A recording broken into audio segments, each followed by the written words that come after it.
நாத்திக கொண்டு கொண்ட திமுக எதுக்கு இந்துக்கள் 97 பேர் கட்சியில் இருக்காங்கன்னு சொல்லணும்? இந்துக்கள் 97 பேர் ஏன் கட்சியில் இருக்காங்கன்னு சொல்லணும்? அமைச்சர் சேகர் பாபு எதுக்கு வந்து தைப்பூச திருவிழா எடுத்து நடத்தணும்? இந்துக்களோட ஓட்டை வாங்கணும், உங்களுக்கு அந்த ஓட்டு வங்கி தானே முக்கியம். நீங்க பண்றீங்க. நாம வந்து அதிமுக அலைன்ஸ்ல இருக்கோம். ஆனா அதிமுக வந்து நமக்கு போதுமான வைட்டமின் பா மாதிரி விஷயங்களை நமக்கு சரியா செய்யறது இல்லை, நமக்கு அங்கீகாரம் கொடுக்கறது. சோ நம்ம வந்து திமுகவோட வந்து கூட்டணிக்கு போகணும் அப்படின்ற முடிவுல இருக்காங்க. அதனால அவங்க என்ன பண்றாங்க? நீங்க சின்ன பிள்ளையா இருக்கும் போதெல்லாம் அந்த மலையோட நிலைமை எப்படி இருந்துச்சு, அங்க இருக்கக்கூடிய தர்காவோட நிலைமை எப்படி இருந்துச்சு? நான் சின்ன பிள்ளையா இருக்கும்போது அது ஒரு கல்மண்டமா தான் இருந்துச்சு. மேல அவங்களுக்கு ஒரு கல்மண்டமா இருக்கு. அங்க வந்து சுல்தான் சித்தர் வந்து வரி வசூல் பண்ண வந்தவங்க, நவாபுரி போன்றவர்கள், அப்துல் சபீர் போன்றவர்கள்லாம் வந்து இங்க பேட்டி கொடுக்குறாங்க. வாயவே திறக்காம அமைச்சர் அமைச்சர் மாதிரி, உள்நகர பாராளுமன்ற உறுப்பினர் மாதிரி, திருப்பரங்குன்ற சட்டம் உறுப்பினர் மாதிரி அமைதி காக்கல அவங்க மக்களுக்காக பேசுறாங்க. நீங்க இந்துக்களுக்காக பேசலாம். அங்க இருக்கக்கூடிய சிறுபான்மை மக்கள், குறிப்பா சொல்ல போனா இஸ்லாமிய மக்கள் இதை பத்தி என்ன சொல்றாங்க? அதாவது இஸ்லாமிய மக்கள் வந்து இந்த பிரச்சனையை ஏன் தான் கையில் எடுத்தோம்னு நினைச்சிட்டு இருக்காங்க. என்ன காரணம் அப்படின்னா, அவ்வளவு சுமூகமா பிவி ராஜன் செல்லப்பா அவர்கள் இதுவரையில ஒரு வாரத்தை இந்த மலையில இருந்து 1 கிலோமீட்டர் பக்கத்துல இதுவரைக்கும் ஒரு வாரத்தை வந்து எதிர்பார்க்கல. ஆனா அவர் என்ன செய்யறாரு? தீத்தமிழர்களுக்கு வணக்கம். தொடர்ந்து ஒரு 10 நாளாக போகக்கூடிய விஷயம் என்ன அப்படின்னா, தமிழ்நாடு முழுக்க பேசக்கூடிய ஒரு பேசு பொருளாக இருக்க விஷயம் என்ன அப்படின்னா, திருப்பரங்குன்ற மலை வந்து முருகன் மலையா சிக்கந்தர் மலையா அப்படிங்கிற ஒரு விவாத பொருள் ஆகிட்டே இருக்கு. இப்போ தான் சமீபத்தில் ராமநாதபுரம் எம்பி அவர்கள் வந்து நவாஸ்கனி அங்கே போயிட்டு வந்து அங்கே மேலும் ஒரு சில சர்ச்சைகள் கிளப்பினார். மதுரை எம்எல்ஏ அங்கே போயிருந்தார். இந்த மாதிரி தொடர்ந்து ஒரு சில மக்கள் பிரதிநிதியாக தேர்ந்தெடுக்கப்பட்டவங்களே அங்கே போய் இன்னும் மிகப்பெரிய ஒரு சர்ச்சையெல்லாம் கிளப்புறதுக்கு முயற்சி பண்ணியிருக்காங்க அப்படின்னு சொல்லலாம்.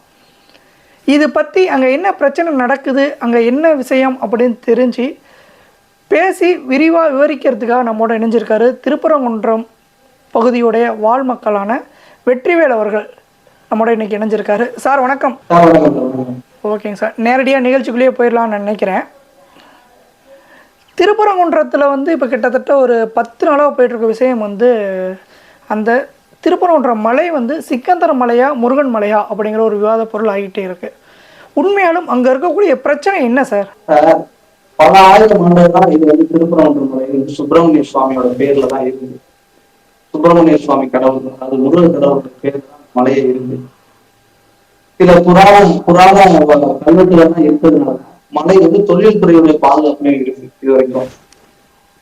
ஆனா இப்ப வந்து புதுசா இவங்க என்ன செய்யறாங்க அப்படின்னா, இஸ்லாமிய அடிப்படைவாதம் கொண்ட கட்சிகள் என்ன செய்யறாங்க, எஸ்டிபிஐ, இந்த மனிதநேய மக்கள் கட்சி, இவங்க என்ன செய்யறாங்க அப்படின்னா, இந்த மலையை ஆக்கிரமிக்கணும்ன்ற மோடோட மலையை ஆக்கிரமிக்கணும்ன்ற முன்முயற்சி எடுத்து அவங்க வந்து மேல சிக்கந்தர் தர்கான்னு ஒரு தர்கா இருக்கு, அந்த தர்கால வந்து ஆடு கெடா வெட்டுவோம்னு சொல்லி பிரச்சனையை உருவாக்குறாங்க. தொடர்ந்து அவங்க இப்ப இவ்வளவு நாட்கள் இல்ல, புதுசாக இந்த பிரச்சனைகளை உருவாக்குறாங்க. அந்த ஆடு கோழி அந்த அசைவம் சமைக்கக்கூடிய பழக்கம் அப்படிங்கிறது, பலி கொடுக்குற பழக்கம் அப்படிங்கிறது தொடர்ந்து அங்க இருக்கக்கூடிய ஒரு பழக்கமா, இல்ல புதுசா இப்ப எதுவும் உருவாக்குறாங்களா? அதாவது புதுசுதான், நீங்க 100% அது புதுசுதான். அதாவது பிரச்சனைகளை கிளப்பணும், நம்மளோட மலையை ஆக்கணும் அப்படின்ற மாதிரி, அவங்க சிக்கந்தர் மலைன்னு அதை சொல்ல வைக்கணும் அப்படின்றதுக்காண்டி புதுசா அவங்க வந்து ஆடு வெட்டுறேங்க மாடு வெட்டுறேன்ற மாதிரி புதுசா எடுத்துட்டு போயிட்டு இருக்காங்க. ஆனா இது சாத்தியமில்லாத ஒரு விஷயம். இது வந்து இவ்வளவு ஆண்டுகளும் அங்க இருந்து அந்த அந்த மசூதியை சேர்ந்த இஸ்லாமிய சகோதரர்கள் இருக்காங்க, அவங்க எல்லாம் இது வரைக்கும் இந்த மூமெண்ட்ல எந்த தடையும் இல்லை. டைரக்டா வந்து அந்த பயங்கரவாத கட்சிகள் எல்லாமே சேர்ந்து இந்த பிரச்சனையை வந்து சூடுபடுத்தி மலை ஆக்கிரமிக்கின்ற மோட்டால போறதுனால ஆடு வெட்டுவோம், கோழி வெட்டுவோம், மாடு வெட்டுவோம் அப்படின்னு போயிட்டு இருக்காங்க. ஓகேங்க சார், நீங்க கிட்டத்தட்ட அங்கிருந்து தான் நீங்க பிறந்து வளர்ந்தது எல்லாமே நீங்க திருப்பரங்குன்றம் தான். நீங்க சின்ன பிள்ளையா இருக்கும் போதெல்லாம் அந்த மலையோட நிலைமை எப்படி இருந்துச்சு, அங்க இருக்கக்கூடிய தர்காவோட நிலைமை எப்படி இருந்துச்சு? நான் சின்ன பிள்ளையா இருக்கும்போது அது ஒரு கல்மண்டமா தான் இருந்துச்சு. மேல உள்ள அந்த தர்கா வந்து ஒரு கல்மண்டமா இருக்கு. அங்க வந்து சுல்தான் சிக்கந்தர் வந்து வரி வசூல் பண்ண வந்தவங்க. கோரி முகமது காலத்துல கோரி முகமது இருக்கும்போது கோரி முகமது சுல்தானா இவர் வந்து இங்க வரி வசூல் பண்றது. அதாவது சுல்தான்னா எப்படி சொல்றது, இப்ப உள்ள கார்பரேஷன் பில் கலெக்டர் மாதிரி இங்க வந்து வரி வசூல் பண்றதுக்காக வந்ததுதான் சுல்தான். அவர் வந்து பாண்டியன் படையெடுப்புக்கு பயந்துதான் மேல போய் தஞ்சம் வந்தாருன்னு சொல்லுவாங்க. ஆனா அவர் வாழ்ந்ததுக்கு ரெக்கார்டு இல்லை. அவர் இறந்ததுக்கான கல்வெட்டுகளும் அவங்க கிடையாது. இவரோட சமாதி வந்து கோரிப்பாளையத்துல இருக்கு. ஆனா இஸ்லாமிய சோழர்கள் வந்து என்ன செய்யறாங்க, இது வந்து மேல நாங்க வந்து சமாதியை வச்சு அதுல வந்து கட்டமைப்பு உருவாக்கணும், புதுசா நமக்குன்னு இந்த இடத்துல ஒரு இடம் வேணும் அப்படின்னு நினைச்சு அதை வந்து கல்மண்டபத்துல வருஷத்துக்கு சிமெண்ட் ஒவ்வொன்றா கொண்டு போய் அதை வந்து இப்ப சமீப காலமா ஒரு 40-50 வருஷத்துக்குள்ளதான் எனக்கு தெரிஞ்சு அண்ணா முதலமைச்சர் அண்ணா அறிஞர் அண்ணா காலத்துல இருந்து இங்க வந்து அவங்க டெவலப் பண்ண ஆரம்பிச்சாங்க. இப்போ டெவலப் பண்ண ஆரம்பிச்சிருக்காங்க. இவ்வளவு நாள் வரைக்கும் அந்த பகுதி மக்கள் சுகமாக தான் வாழ்ந்திருக்காங்க. அங்கே இது வரைக்கும் எந்த ஒரு பிரச்சனையும் கிடையாது. இப்போ சமீபத்தில் அந்த பிரச்சனை உருவாகிறதுக்கு காரணம் என்ன? சமத்துவம் சகோதரத்துவத்தை இந்துக்கள் விரும்புறாங்க. இங்க உள்ள இந்து மக்கள் விரும்புறாங்க. அவங்களுக்குன்னு ஒரு கோயில் இருக்கணும்னு நினைக்கிறது தப்பு இல்லை. அப்போ நம்ம வந்து அதை வந்து இருக்கிறத சரி அவங்க ஒரு ஓரமா வழிபாடுன்னு நினைக்கிறாங்க. சரி அவங்க வழிபட்டு போட்டுமே இந்துக்களோட பெருந்தன்மை தான், இங்க வாழ்ற இந்துக்களோட முழு பெருந்தன்மை தான் அந்த இன்னைக்கு பில்டா இருக்கிற அந்த. இப்போ நீங்கள் சொன்னீங்க அந்த இஸ்லாமிய அடிப்படைவாத கட்சிகள் வந்து இந்த விஷயத்தை வந்து மிகப்பெரிய பூதாகாரமாக எழுப்புறாங்க, அவங்க தான் கொண்டு போகிறாங்க அப்படின்னு. அவங்க கொண்டு போகிறதுக்கான காரணம் என்ன? ஏன்னா அவங்க கொண்டு போனாங்க அப்படின்னா அங்கே இருக்கக்கூடிய மக்களுடைய சப்போர்ட் இல்லாமல் எதையுமே கண்டிப்பாக பண்ணவே முடியாது எந்த ஒரு விஷயத்தையும். அந்த மக்கள் பண்ணக்கூடிய காரணம் என்ன? இது வந்து சர்வதேச அரசியல். அவங்க வந்து இது இங்க மட்டும் நடக்கல, பல மாநிலங்கள்ல இந்த மாதிரி அரசியல்கள் நடக்குது. அதுல வந்து முக்கியமா இது வந்து பாபர் மசூதிக்கு அப்புறம் திரும்பவும் இதை வந்து பெரிய பிரச்சனையா கொண்டு வரணும்னு நினைக்கிறாங்க அவங்க. தான் ஒண்ணு. இப்ப ராமநாதபுரம் எம்பி ஆஸ்கனி வந்து ஒரு மக்களோட பிரதிநிதி. அவர் வந்து என்ன செய்யறாரு, இங்க வன்முறை தூண்டுவதமா செயல்படுறாரு. அவர் வந்து மேல போய் தன்னுடைய வந்த சகோதரரோட கூட்டு போய் நான் வந்து நாட்டுக்கறி பிரியாணி சாப்பிட வைப்பேன், நாட்டுக்கறி பிரியாணி சாப்பிட வைப்பேன், பார்சல் தான் கொண்டு போகாம அப்படின்னு சொல்லி காவல்துறை எல்லாத்தையும் வாக்குவாதம் பண்ணி அவர் வந்து மேல போய் சாப்பிட வைப்பேன் அப்படின்னு சொல்லி பிரச்சனை பண்றாங்க. இது போல மணப்பாறை எம்எல்ஏ அப்துல் சமீத் வந்தாரு. அவரும் இதே மாதிரி, அதாவது இப்ப வந்து மக்கள் பிரதிநிதி, அதாவது இந்த இந்த தொகுதியில மக்கள் கிடையாது, இந்த தொகுதியில் இருக்கவங்க கிடையாது, இந்த பகுதியில் மக்களும் கிடையாது. அவங்க இங்க வர வேண்டிய தேவையே கிடையாது. அவர் ராமநாதர் எம்பி ராமநாத் தான் இருக்கலாம்.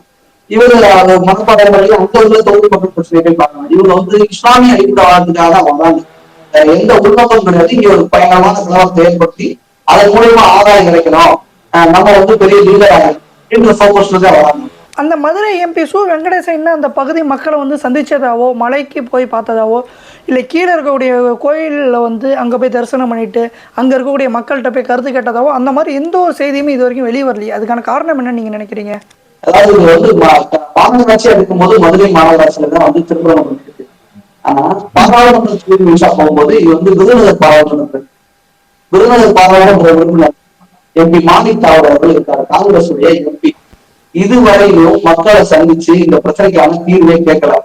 அது போக இந்த சட்டமன்றத்துல அதிமுக எம்எல்ஏ இருக்காரு, அவர்களுடைய கூட்டணி கட்சி எல்டிபி அப்படின்றதுனால இது வரைக்கும் அதிமுக கட்சியுடைய எம்எல்ஏ இது வரைக்கும் திருப்பரங்குன்ற சட்டமன்றம் வாயவே திறக்கல. மாணிக் தாவூர் அவர்கள் இதை பத்தி என்னன்னு கூட கேட்கல. அப்ப அவங்க என்ன நினைக்கிறாங்க, மக்கள் சண்டை போட்டு இருந்தாலும் நம்ம அரசியல் பண்ண முடியும்னு நினைக்கிறாங்க. இவங்க இந்து முஸ்லீம் பிரச்சனை வந்து இந்த பேச்சுவார்த்தை நடத்தி தீர்க்க வேண்டியது இந்த எம்பி கையிலும் இந்த எம்எல்ஏ கையிலும் தான் இருக்கு.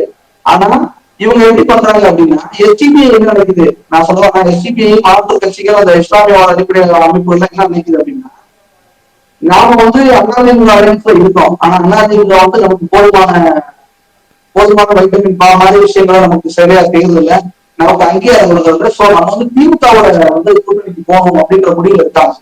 அதனால அவங்க என்ன பண்றாங்க, திமுக முக்கியமான புள்ளிகள் வந்து இங்க உள்ள இஸ்லாமிய மதவாத தலைவர்களை தூண்டி விட்டு இந்த விஷயத்தை இப்ப பண்ண வைக்கிறாங்க. இது வரைக்கும் முதலமைச்சர்கிட்ட இருந்தோ திருநெல்வேலிட்ட இருந்தோ அவங்க சார்ந்த கட்சி சார்ந்த ஆட்கள்கிட்டயோ இல்ல எந்த மக்கள் இது பற்றி ஒரு குரலும் வரல. ஆளுங்கட்சியில இருந்து ஆளுங்கட்சி இதை கண்டுகொள்ளவே இல்லை. யாரும் என்ன நடக்குது, இங்க ஒரு காரணம் இங்க தீர்வு நடக்கும், ஒரு துப்பாக்கி நடக்கும், ஒரு பாம்பு அரசு நடக்கும். ஓகே, ஏன்னா நீங்கள் ஆளுங்கட்சி எம்எல்ஏவோ இல்லை வந்து ஆளுங்கட்சியை சேர்ந்த துணை முதல்வரோ இதை பற்றி வாயே திறக்கலன்னு சொல்கிறீங்க. ஆனால் அவர் வந்து ஒரு மேடையில் பேசும்போது சொல்லியிருப்பார், திமுகவில் இருக்கக்கூடிய 90% பேர் வந்து ஹிந்துக்கள் தான் அப்படின்னு சொல்லியிருக்காரு. இப்போ 90% பேர் கொண்ட ஹிந்துக்கள் கொண்ட கட்சியை திமுக நிர்வகிக்குது. அந்த திமுகவுடைய இருந்து இதுல இருந்து வராதுக்கு எதிர்ப்போ இல்லை ஆதரவோ இந்த மாதிரி எந்த ஒரு விஷயமும் வராதுக்கான காரணம் என்ன நீங்க நினைக்கிறீங்க? இப்போ இது வரைக்கும் திமுக சேர்ந்த இந்துக்கள் ஆதரவு தெரிவிக்கல, எதிர்ப்பும் தெரியல. இதுக்கு காரணம் என்ன நீங்க நினைக்கிறீங்க? நான் என்ன நினைக்கிறேன்னா, அவங்க வந்து ஒரு பொது உடைமை கொள்கை கொண்டவங்க, நாத்திக கொள்கை கொண்டவர்கள். கொண்டவங்க இந்நேரம் வந்து இந்த பிரச்சனையை பேசி முடிச்சிருக்கணுமா, முடிச்சிருக்க கூடாது? இல்ல, ஆக்சுவலி என்னன்னா, அவங்க வந்து நாத்திக கொள்கை கொண்டவங்க. ஒரு குறிப்பிட்ட ஒரு மதம், 2 மதத்துக்கு சார்ந்தவர்கள் இங்க பிரச்சனைன்னு வரும்போது அதை வந்து அவங்க கண்டுக்காம போறாங்களோ நான் நினைக்கிறேன். நாத்திக கொள்கை கொண்ட திமுக எதுக்கு இந்துக்கள் 97 பேர் கட்சியில் இருக்காங்கன்னு சொல்லணும்? இந்துக்கள் 97 பேர் ஏன் கட்சியில் இருக்காங்கன்னு சொல்லணும்? அமைச்சர் சேகர் பாபு எதுக்கு வந்து தைப்பூச திருவிழா எடுத்து நடத்தணும்? இந்துக்களோட ஓட்டை வாங்கணும். உங்களுக்கு அந்த ஓட்டு வங்கி தானே முக்கியம். அதை நீங்க பண்றீங்க. அப்ப இந்துக்களோட ஓட்டு வாங்குறதுக்கு நீங்க வேலை செய்யறீங்க. பரவாயில்ல, இந்துக்களோட கோயில்கள் இடிக்கப்பட்டா பரவாயில்ல, அப்படிதான் நினைக்கிறாரா முதலமைச்சர்? சேகர் பாபு அப்படின்னு நினைக்கிறாரா? அவங்க அப்படிதான் நினைக்கிறாங்களா? இது தொடர்பா எவ்வளவோ பிரச்சனை நடக்குது. இது வரைக்கும் இந்து சமய அமைச்சர் வாயாக வந்து ஒரு மாதம் திருப்பணத்துக்காக பேசல. திருப்பணம் மக்கள் அமைதியாக்கணும், மக்களோட பிரச்சனைகளை திமுக பேசி தீர்ப்போம், எங்க ஆட்சி வந்து மதச்சார்பற்ற ஆட்சி நீங்க காட்டுங்க. காட்ட மாட்டேங்கிறீங்களே. நீங்க வந்து தூண்டி விட்டு வேடிக்கை பாக்குறீங்க. இது போக அதுக்கான காரணம் என்ன சார்? தூண்டி விட்டு பாக்குறாங்க அப்படின்னா அதுக்கான காரணம் என்ன நீங்க நினைக்கிறீங்க? வி.வி. ராஜன் செல்லப்பா அவர்கள் இதுவரையில ஒரு வாரத்தை இங்கிருந்து அவர் வீடு இந்த மலையில இருந்து 1 கிலோமீட்டர் பக்கத்துல இருக்கு. இது வரைக்கும் ஒரு வாரத்தை வந்து எதிர்பார்க்கல. ஆனா அவர் என்ன செய்யறாரு, இந்த பிரச்சனையை தூண்டுறதுக்காண்டி அங்க மஸ்ஜித்தோட டெவலப்மெண்ட்டுக்காக 50,000 ரூபாய் நிதி கொடுத்து வர்றாரு. அப்ப இந்துக்களோட ஓட்டை வாங்கிட்டு மஸ்ஜித்துக்கு போய் 50,000 ரூபாய் பணம் கொடுத்து ஓட்ட செய்வர்கள் நினைக்கிறாரு. அவர் வந்து நல்ல ஒரு சட்டமன்ற உறுப்பினரா? மாணிக்காவர்கள் இருக்காரு, எம்பி மாணிக்காவர்கள் இருக்காரு. எத்தனையோ நிகழ்ச்சி டெய்லி ப்ரோக்ராம் போட்டு ஷெட்யூல் போட்டு அவர் ஆஃபீஸ்ல போயிருக்காருன்னு அவர் போடுறாங்க. ஒரு நாள் கூட அந்த திருப்பரங்குன்றம் இந்துக்கள் வந்து பேச நினைக்கல. இங்க உள்ள லட்சக்கணக்கான மக்கள் ஓட்டு போடுறதால அவங்க தெரிவிச்சாங்க. அவங்க ஏன் அதை பேசவே இல்லை? அவங்களுக்கு அதை பேசுறதுக்கான விருப்பம் இல்லை. காரணம் என்ன தெரியுமா? அவங்களுக்கு வந்து மைனாரிட்டியோட ஓட்டு, சிறுபான்மை மக்களுடைய ஓட்டு வந்து பாதிக்கப்பட்டிருக்காங்க நினைக்கிறாங்க. சரி சார், மைனாரிட்டி அங்க இருக்கக்கூடிய சிறுபான்மை மக்களுடைய ஓட்டு வந்து பாதிக்கப்பட்டுரும் அப்படின்னு நினைக்கிறாங்கல்ல. அங்க இருக்கக்கூடிய சிறுபான்மை மக்கள், குறிப்பா சொல்ல போனா இஸ்லாமிய மக்கள், இதை பத்தி என்ன சொல்றாங்க? அதாவது இஸ்லாமிய மக்கள் வந்து இந்த பிரச்சனையை ஏன் தான் கையில் எடுத்தோம்னு நினைச்சிட்டு இருக்காங்க. என்ன காரணம் அப்படின்னா, அவ்வளவு சுமூகமா வருடத்திற்கு ஒரு திருவிழா நம்ம பண்ணிருக்கோம், அதாவது இந்துக்கள் பண்ணிருக்காங்க. வேல் மலைக்கு போது மேல உள்ள காசு தீர்த்தத்துல அபிஷேகமாகி, நக்கீர தீர்த்தத்துல அபிஷேகமாகி, மச்சமொழி சித்தல், காசு மிஷினாரு, முருகப்பெருமான எல்லாருடைய வழிபாட்டுல கீழே வருது. அழகா அந்த ஃபங்க்ஷன் போயிட்டு இருந்துச்சு. அவங்க சந்தன போட்டு வச்சு அழகா பண்ணிட்டு இருந்தாங்க.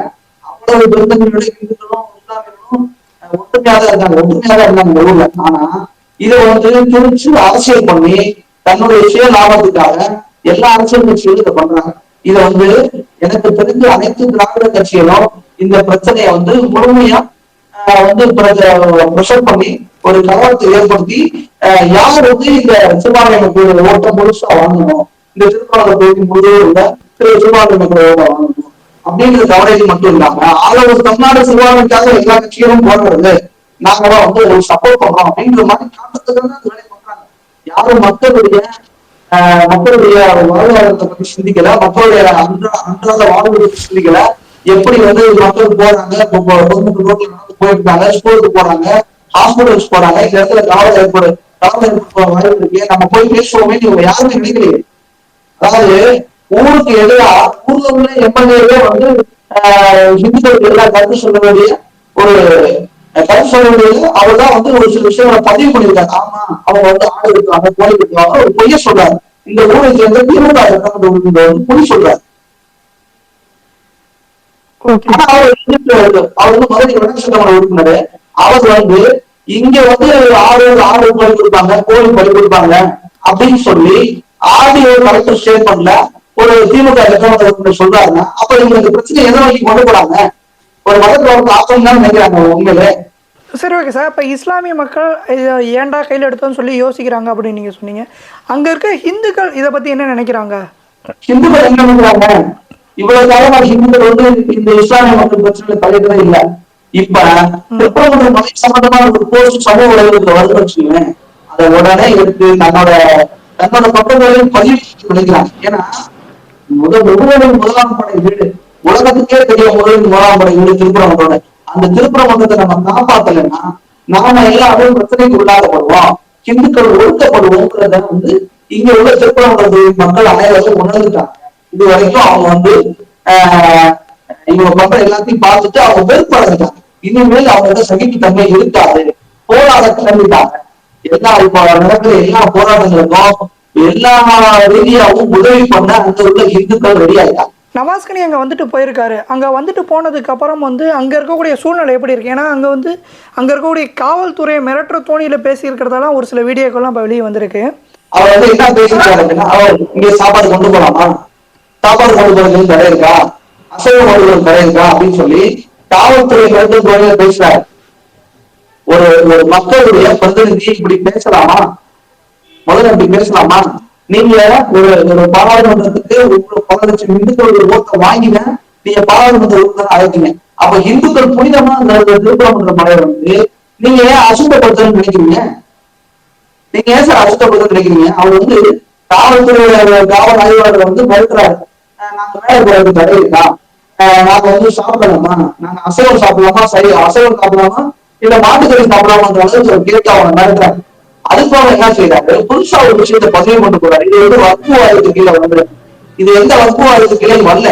இது திருப்பரங்குன்ற மருத்துவ சுப்பிரமணிய சுவாமியோட பிறந்ததான் 10,000.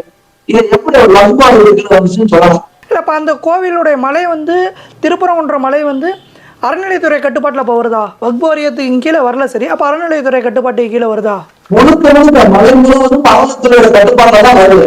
அறநிலையத்துறை தான் எல்லா விதமான வசதிகளும் செய்ய முடியும். இவங்களால எந்த விஷயம் கூட அங்க போக முடியாது. இது செய்யணும்னாலும் அறநிலையத்துறையை கேட்டுதான் செய்யணும். Okay sir. ஆனா இப்ப இவர் நவாஸ்கனி இது வக்பு வாரியத்துடைய சொத்து அப்படின்னு சொல்லிட்டு போயிட்டாரு. ஆனா அறநிலையத்துறை அமைச்சருடைய கருத்து இதுவரைக்கும் எங்கேயுமே பதிவு பண்ணப்படலையே. அவங்க அவங்கதான் நவாஸ்கனியை உருவாக்குறாங்க. நவாஸ்கனியோட கூட்டணி, நவாஸ்கனி கூட்டணியுடைய எம்பி தான். திமுக கூட்டணியுடைய எம்பி தான் நவாஸ்கனி. சோ நவாஸ்கனி பேசும்போது நம்ம எப்படி பேச முடியும்? நமக்கு சிறுபான்மை மக்களோட ஆதரவு போயிருமே. இதை நம்ம ஓட்டா எப்படி கேள்வி பண்றது? 2026 தேர்தல் வருது.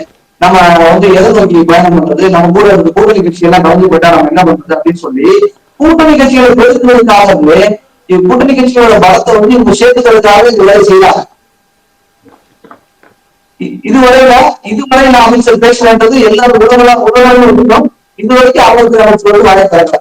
எனக்கு தெரிஞ்சு எந்த விதமான மக்கள் பகுதியும் வாயை திறக்கல. ஆனா சிறுபான்மை மக்களுடைய மக்கள் பகுதியா மக்கள் பகுதியா இருக்கக்கூடிய தங்களோட மக்களுக்கு பாதிப்பு ஏற்படுதுன்னு நினைச்சு சிறுபான்மை மக்களுடைய எம்பியும் எம்எல்ஏ பேசுறாரு. ஆனா முழுக்க ஹிந்துவா இருந்துட்டு ஹிந்துக்களோட ஓட்டை வழங்கிக்கிட்டு அதுக்கப்புறம் ஹிந்துக்களுக்காக ஆதரவு தெரிவிச்சா ஆதரவு தெரிவிக்கிறாங்க. இந்த பிரச்சனை என்னன்னு கேட்டு சும்மா வாங்குறதுக்கு ஏதாவது உதவி பண்றாங்க. அதை யாருமே செய்யல. அவங்க என்ன நினைக்கிறாங்க அப்படின்னா, பாபர் மசூதி கவசங்கள் மாதிரி இங்க ஆக்கணும் நினைக்கிறாங்க. திருப்பரங்குன்றம் சுல்தான் சிக்கந்தர் கட்டுக்கதைகள்ல ஒரு உருவாக்கத்தை இஸ்லாமிக் உருவாக்குறாங்க. சரி, அதை ஹிந்துக்கள் சகித்தன்மை ஏத்துக்கிறாங்க. இல்ல பாபர் மசூதி மாதிரி இது கவசேவை பண்ணாத சரி மாற்று கட்சிகள் நினைக்கிறாங்க. மாற்று கட்சிகள் நினைக்கிறாங்க பாபர் மசூதி மாதிரி கவசேவை ஆக்கி விட்டு ஹிந்துக்கள் மேல வழிபடணும்னு நினைக்கிறாங்க. அங்க வாழ இந்துக்களுடைய அமைதியை குறைக்கணும்னு நினைக்கிறாங்க. அங்க வாழ்கிற மற்ற இஸ்லாமிய சகோதரர்கள் கிறிஸ்தவர்கள் எல்லாருடைய அமைதியை குறைக்கணும், சகோதரத்துவத்தை குறைக்கணும்ன்றது இந்த திராவிட கட்சியோட அஜெண்டாவா இருக்கு. அதனாலதான் நவாஸ்கனி போன்றவர்கள் அப்துல் சமீர் போன்றவர்கள்லாம் இங்க பேட்டி கொடுக்குறாங்க. வாயவே திறக்காம அமைச்சர் அமைச்சர் மாதிரி உள்நகர பாராளுமன்ற மாதிரி திருப்பரங்குன்ற சட்டம் இருக்கிற மாதிரி அமைதி காக்கல அவங்க மக்களுக்காக பேசுறாங்க. நீங்க இந்துக்களுக்காக பேசலாம், சகோதரத்துவத்துக்கும் சமத்துவத்துக்கும் வழிவர்களுக்காக பேசுறது அதுக்காக பேசுறீங்க. அவங்களுக்கு தேவை ஓட்டு, ஒன்லி வாக்கு வங்கி மட்டும்தான். வாக்கு வங்கி மரியாதை சிறுபான்மையோட வாக்கு வங்கி நம்ம கிடைச்சா போதும்னு நினைக்கிறாங்க. இதுதான் உண்மை. Okay sir. மேல இருக்கக்கூடிய கோவில் ஹிந்து கோவில் தான் அப்படிங்கிறதுக்காக எதுவும் ஆதாரம் எதுவும் இருக்கா? நல்ல கேள்வி கேட்டீங்க. இது ஹிந்து கோவில் தானா, ஹிந்துக்களுடைய மலை தானா அப்படின்னு கேட்கறது ஆதாரம் தான் கேட்குறீங்க. இந்த மலை முழுவதும் சிவலிங்கங்கள், இந்த மலை முழுவதும் சிவலிங்கங்கள், மேல காசுநாதர்கள். திருப்பரங்குன்ற கோவிலே ஒரு குதிரை கோயில் தாங்க. முகலாயர் காலத்துல தென்பரங்குன்றத்துல கல்வெட்டு கோவில் சேதப்படுத்தப்பட்டுச்சு. சேதப்படுத்தப்பட்டுச்சு. இங்க உள்ள நம்ம வெயில் வந்தவங்க கோயில் இருக்கு திருப்பரங்குன்றத்துடைய முன்பகுதியில வந்து திருப்பரங்குன்ற வெயில் வந்தவங்க கோயில் இருக்கு. ரொம்ப பிரசித்தி பெற்ற ஒரு கோவில். அந்த கோவில் வந்து மூலாயிரத்துக்கு சுல்தான் சிக்கந்தர் இருக்காரு, அறிவிச்சு பண்ணாரு. அந்த சுல்தான் சிக்கந்தர் வந்து அந்த கோவில வந்து டேமேஜ் பண்ணி அங்க உள்ள ஆவரணங்கள் தங்கங்கள் நிறைய கொள்ளையடிச்சுட்டு அந்த அம்மன் சிலையுடைய தலையவே எடுத்ததா வந்து வரலாற்றுல இருக்கு. இன்னமும் அம்மன் சிலையோட தலையெடுத்து இந்துக்கள் அப்பவே துன்புறுத்தினாங்க மூலாயிரப்படையிட்ட. அது வந்து அவ்வளவையும் சகிச்சுட்டு இந்துக்கள் வந்து எல்லாத்தையும் ஏற்றுக்கிட்டு இங்க வாழ்ந்துட்டு இருந்தாங்க. திரும்பவும் இந்த பிரச்சனையை வந்து தூண்டுகோல் ஆக்கிரமிக்கிறாங்க. இந்த பிரச்சனை நடந்துட்டு இருக்கும்போது என்ன பண்றாங்க, அந்த சமணர்கள் வாழ்ந்த பல ஆயிரம் ஆண்டுகளுக்கு முன்னாடி சமணர்கள் வாழ்ந்த குகைகள், அந்த குகைகள்ல இருந்து தங்களுடைய மதத்தினுடைய நிறமாக இருக்கக்கூடிய பச்சை நிறத்தை பயன்படுத்தி மதத்தினுடைய நிறமாகவே வச்சுட்டாங்க. அதெல்லாம் வந்து அவங்க பயன்படுத்தாங்க. எப்படி சொல்றது, இவங்க வந்து அதாவது பாகிஸ்தானோட கொடி எப்படி தெரியுமா, அதே மாதிரி வந்து இவங்க வந்து கொடிகளை வந்து அந்த கொடியோட கலரை வந்து தமிழர் கொள்கைகள் சமணர் வாழ்ந்த புகைகள் அடிக்கிறாங்க. இது எந்த எவ்வளவு வந்து கடுமையான காழ்ப்புணர்ச்சி பாருங்க. காழ்ப்புணர்ச்சியை உருவாக்க சொல்றது வந்து இந்த மாதிரி இங்க வந்து பேட்டி கொடுத்து போறாங்க நமஸ்கரி, அப்புறம் வந்து அப்துல் சமீத், இவர்கள் மாதிரி சமூகத்தினர் இருந்து வந்து மக்கள் பிரதிநிதியாக வாழும் இவர்கள் போன்ற ஆட்கள்னால இவ்வளவு பிரச்சனை நடக்குது. இதை வந்து தொடர்ந்து வந்து தமிழ்நாட்டு இப்ப கூட மத்திய பாதுகாப்புத்துறை வந்து பேச்சுவார்த்தை ஓடிட்டு இருக்கு. 144 வந்தா கூட சந்தேகத்துல அவ்வளவு ஈஸியா 144 வந்துடும். பிரச்சனைகள் அவ்வளவு வீரியமா போயிட்டு இருக்கு. முகலாய படையெடுப்பு காலத்துல முகலாயர்கள் வந்து எதுக்குமே அஞ்ச மாட்டாங்க அப்படின்ற ஒரு சூழ்நிலை இருக்கும்போது அவங்க வந்து இந்த பேய் பிசாசுக்குள்ள அஞ்சுவாங்க. அதனால என்ன பண்ணாங்க அப்படின்னா, இந்த ஊரை சேர்ந்த இந்த ஊர்ல குடிகொண்டிருந்த குட்டையாபுள்ளை சங்கங்கள் என்ன பண்ணாங்க அப்படின்னா, ஆணைக்கும் பேருக்கும் தான் வந்து இஸ்லாமிய படையெடுப்பு, அதாவது முகலாயர் படையெடுப்பு வந்து பயப்படும் அப்படின்றதுனால என்ன பண்ணாங்க, இந்த கோவில் மீது இந்த மலை மீது இருந்து தன்னுடைய உயிரை பொறுத்து பேய்களாக மாறி தன்னுடைய உயிரை பொறுத்து இந்த கோவிலையும் இந்த மலையையும் அப்பவே காப்பாத்திட்டாங்க. அவங்க பேருங்க வைராக்கியமான ஆவி. இந்த கோயில இன்ன வரைக்கும் அவங்களுக்கு மரியாதை இருக்கு. இந்த கோயில் தான் தொழில்களை நடைபெற்றி முதற்கொண்டு அவங்களுடைய கண்ட்ரோல் தான் இருக்கு.